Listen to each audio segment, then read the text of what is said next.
ലോകത്തിലെ ഏറ്റവും ആധുനികവും സമ്പന്നവുമായ സാമ്പത്തിക കേന്ദ്രങ്ങളിലൊന്നാണ് ദുബായ്. കണ്ണഞ്ചിപ്പിക്കുന്ന ആകാശചുംബികളായ കെട്ടിടങ്ങളും ആഡംബര ജീവിതവും കൊണ്ട് ലോകമെമ്പാടുമുള്ള ആളുകളെ ആകർഷിക്കുന്ന ഗൾഫ് നാടുകളിലൊന്ന്. ലക്ഷക്കണക്കിന് മലയാളികൾ ഉൾപ്പെടെയുള്ള ദക്ഷിണേഷ്യക്കാർ തങ്ങളുടെ ഉപജീവനത്തിനായി ആശ്രയിക്കുന്ന പ്രവാസ ലോകം. എന്നാൽ അധികം ആർക്കും അറിയാത്ത അല്ലെങ്കിൽ ചരിത്രത്തിന്റെ താളുകളിൽ നിന്ന് മിക്കവാറും വിസ്മരിക്കപ്പെട്ടു പോയ ഒരു വസ്തുതയുണ്ട്.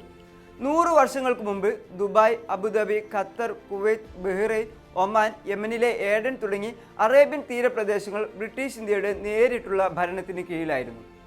1889 ബ്രിട്ടീഷ് പാർലമെന്റിന്റെ ഇന്റർപ്രിട്ടേഷൻ ആക്ട് പ്രകാരം ചെങ്കടൽ മുതൽ മ്യാൻമർ വരെയുള്ള വിശാലമായ ഭൂപ്രദേശം നിയമപരമായി ഇന്ത്യ എന്ന ഏക ഭരണവ്യവസ്ഥയ്ക്ക് കീഴിലായിരുന്നു. 1947 ഇന്ത്യ വിഭജിക്കപ്പെടുന്നതിന് തൊട്ടുമുൻപ് ബ്രിട്ടീഷുകാർ എടുത്ത ഒരു തീരുമാനമാണ് ഗൾഫ് നാടുകളുടെയും ഇന്ത്യയുടെയും ചരിത്രത്തെയും ഭൂപടത്തെയും മാറ്റിമറിച്ചത്. പ്രമുഖ ചരിത്രകാരനായ സാം ദാൽറിംബിൾ എഴുതിയ ലേഖനത്തിന്റെ പശ്ചാത്തലത്തിൽ ഈ ചരിത്രം പരിശോധിക്കാം. സ്വാഗതം ഇൻഡെപ്തിലേക്ക്.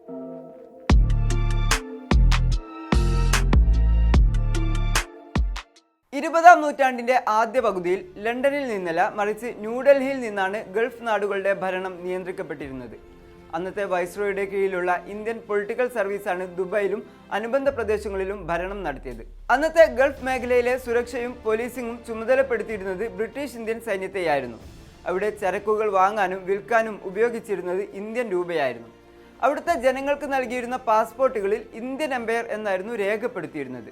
പോരാത്തതിന് ഇന്ത്യയിലെ ജയ്പൂർ, ഹൈദരാബാദ് അല്ലെങ്കിൽ തിരുവിതാംകൂർ പോലുള്ള നാട്ടുരാജ്യങ്ങളുടെ ഔദ്യോഗിക പട്ടികയിൽ ആദ്യത്തെ പേരുകളിലൊന്ന് അബുദാബിയുടേതായിരുന്നു. ശരിക്കും പറഞ്ഞാൽ അന്നത്തെ ബോംബെ നഗരവുമായി ഗൾഫ് തുറമുഖങ്ങൾക്ക് വളരെ അടുത്ത ബന്ധമാണ് ഉണ്ടായിരുന്നത്. ദുബൈയിലെയും ഒമാനിലെയും പ്രമുഖ അറബ് പ്രഭുക്കന്മാരും വ്യാപാരികളും ബോംബെയിലെയും അലിഗഡിലും വന്ന് പഠിക്കുകയും ഇന്ത്യൻ ശൈലിയിലുള്ള ഷെർവാണികൾ ധരിക്കുകയും ചെയ്തിരുന്നു. 1931 മഹാത്മാഗാന്ധി ഏഡൻ സന്ദർശിച്ചപ്പോൾ അവിടുത്തെ അറബ് യുവാക്കൾ തങ്ങളെ ഇന്ത്യൻ ദേശീയ പ്രസ്ഥാനത്തിന്റെ ഭാഗമായി പോലും കരുതിയിരുന്നുവെന്ന് ചരിത്രം പറയുന്നു. നമ്മളെല്ലാവരും 1947 ഇന്ത്യ പാകിസ്ഥാൻ വിഭജനത്തെക്കുറിച്ച് മാത്രമേ കേട്ടിട്ടുള്ളൂ. എന്നാൽ ചരിത്രം ചൂണ്ടിക്കാണിക്കുന്നത് ബ്രിട്ടീഷ് ഇന്ത്യയെ ഒറ്റയടിക്കല്ല 5 ഘട്ടങ്ങളായാണ് വിഭജിച്ചത് എന്നാണ്. ആദ്യ വിഭജനം 1937 നടന്നു. അന്ന് ബർമയെ ഇന്ത്യയിൽ നിന്ന് വേർപെടുത്തി. അതേ വർഷം തന്നെ യമനിലെ ഏദൻ തുറമുഖത്തെയും ഇന്ത്യയുടെ ഭരണത്തിൽ നിന്ന് മാറ്റി. എന്നാൽ ദുബായ് ഉൾപ്പെടെയുള്ള പേർഷ്യൻ ഗൾഫ് നാടുകൾ 1947 ഏപ്രിൽ 1 വരെ ഡൽഹിയിലെ ഗവൺമെന്റ് ഓഫ് ഇന്ത്യയുടെ കീഴിൽ തന്നെ തുടർന്നു. 1947 ഓഗസ്റ്റിൽ ഇന്ത്യക്ക് സ്വാതന്ത്ര്യം നൽകാൻ തീരുമാനിച്ചതോടെ ബ്രിട്ടീഷ് ഉദ്യോഗസ്ഥർ ഒരു ആശങ്കയുണ്ടായി. സ്വതന്ത്രമായി വരുന്ന പുതിയ ഇന്ത്യയോ പാകിസ്ഥാനോ പേർഷ്യൻ ഗൾഫിലെ തന്ത്രപ്രധാനമായ ഈ പ്രദേശങ്ങളുടെ മേൽ അവകാശവാദം ഉന്നയിച്ചേക്കാമെന്ന് അവർ ഭയന്നു. അങ്ങനെ ഇന്ത്യക്ക് സ്വാതന്ത്ര്യം ലഭിക്കുന്നതിന് വെറും 4 മാസം മുൻപ് 1947 ഏപ്രിൽ 1 ബ്രിട്ടീഷ് ബ്യൂറോക്രസി വളരെ രഹസ്യമായി ഒരു തീരുമാനമെടുത്തു.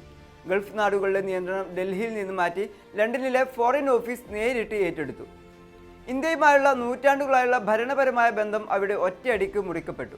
ചരിത്രകാരന്മാർ ഇതിനെ ഇന്ത്യയുടെ ചരിത്രത്തിലെ ഏറ്റവും വലിയ നഷ്ടപ്പെട്ട അവസരങ്ങളിൽ ഒന്ന് എന്നാണ് വിശേഷിപ്പിക്കുന്നത്. 1947 ഏപ്രിലിൽ ബ്രിട്ടീഷുകാർ ഈ ബന്ധം വേർപ്പെടുത്തില്ലായിരുന്നു എങ്കിൽ എന്ത് സംഭവിക്കുമായിരുന്നു എന്നറിയുമ്പോഴാണ് ഈ നഷ്ടത്തിന്റെ വ്യാപ്തി മനസ്സിലാക്കുക. 1947 ഓഗസ്റ്റിൽ ഇന്ത്യയും പാകിസ്ഥാനും സ്വതന്ത്രമാകുമ്പോൾ അന്നത്തെ നാട്ടുരാജ്യങ്ങൾക്ക് നൽകിയതുപോലെ ഗൾഫ് ഭരണാധികാരികൾക്കും 3 ഓപ്ഷനുകൾ നൽകേണ്ടി വന്നേനെ. ഇന്ത്യയിൽ ചേരുക, പാകിസ്ഥാനിൽ ചേരുക, അല്ലെങ്കിൽ സ്വതന്ത്ര രാജ്യങ്ങളായി നിൽക്കുക. അന്ന് ഗൾഫ് നാടുകളിൽ ഇന്നത്തെ പോലെ അപാരമായ എണ്ണ സമ്പത്ത് കണ്ടെത്തിയിരുന്നില്ല. കേവലം ചെറിയ കച്ചവടങ്ങൾ മാത്രം നടന്നിരുന്ന വലിയ വരുമാനമില്ലാത്ത പ്രദേശങ്ങളായിരുന്നു അവ.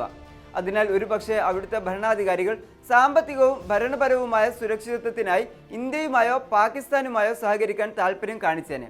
എന്നാൽ ഡൽഹിയിലെ അന്നത്തെ ചില രാഷ്ട്രീയ ഉദ്യോഗസ്ഥർ ഗൾഫ് മേഖലയ്ക്ക് വലിയ പ്രാധാന്യം നൽകിയില്ല. അതിനുശേഷമാണ് ഗൾഫിൽ കൂറ്റൻ എണ്ണ ശേഖരങ്ങൾ കണ്ടെത്തുന്നതും ആ നാടുകൾ ലോകത്തിന്റെ ഏറ്റവും വലിയ സമ്പന്നമായ രാജ്യങ്ങളായി മാറുന്നതും. രാഷ്ട്രീയമായ ബന്ധം 1947 അവസാനിച്ചെങ്കിലും ജനങ്ങളുടെ ദൈനംദിന ജീവിതത്തിൽ അത് പെട്ടെന്ന് മാറിയില്ല. ദുബൈയിലും മറ്റ് ഗൾഫ് നാടുകളിലും 1966 വരെ ഔദ്യോഗിക കറൻസിയായി തുടർന്നത് ഇന്ത്യൻ രൂപ തന്നെയായിരുന്നു. പിന്നീടാണ് അവർ സ്വന്തം ദിർഹവും ദീനാറും കൊണ്ടുവരുന്നത്. പിന്നീട് 1950കളിലും 60കളിലും അറബ് നാഷണലിസം ശക്തി പ്രാപിച്ചതോടെ ഈ മേഖലയിൽ വലിയ മാറ്റങ്ങൾ വരുന്നു. പൗരത്വ നിയമങ്ങൾ കർശനമാക്കപ്പെട്ടു. അറബ് ഭാഷയും വംശവും പൗരത്വത്തിന്റെ മാനദണ്ഡമായി. അതോടെ നൂറ്റാണ്ടുകളായി അവിടെ സ്ഥിരതാമസമാക്കിയിരുന്ന ദശലക്ഷക്കണക്കിന് ദക്ഷിണേഷ്യക്കാർക്കും ഇന്ത്യക്കാർക്കും സ്വന്തം വസ്തുവകകൾ വിറ്റ് മടങ്ങേണ്ടി വന്നു. അങ്ങനെ ഒരു കാലത്ത് അറബ് എന്നത് ഇന്ത്യയുടെ തന്നെ ഒരു സാംസ്കാരിക വംശമായി കരുതപ്പെട്ടിരുന്ന ആ പഴയ കാലഘട്ടത്തിന് പൂർണ്ണമായി തിരശ്ശീല വീണു.